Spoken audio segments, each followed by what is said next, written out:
எப்படி சிங்க் பண்றது அப்படின்னா, பாடி வேலைய செஞ்சுக்கிட்டு இருக்கணும். மைண்டு அந்த இஸ்மு ஓதிட்டு இருக்கணும்.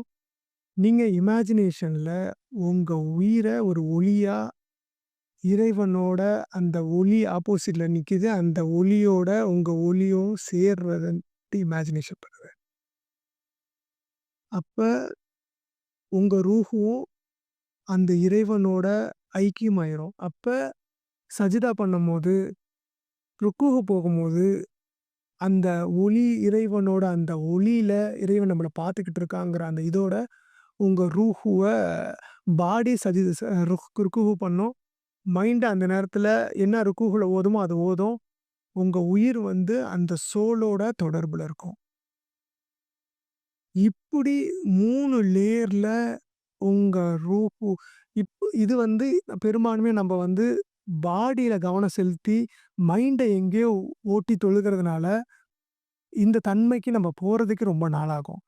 இந்த போகவே முடியாது. இப்ப பாடிய அது வேலை செய்ய விட்டுர்றோம். மைண்ட அந்த இஸ்மு கண்ட்ரோல் பண்ணி விட்டுர்றோம். இப்ப ரூஹு இமேஜினேஷன் மூலியமா அந்த இறைவனோட ஐக்கியமாகுற மாரி இமேஜினேஷன் பண்ணி தொழுகுறோம்.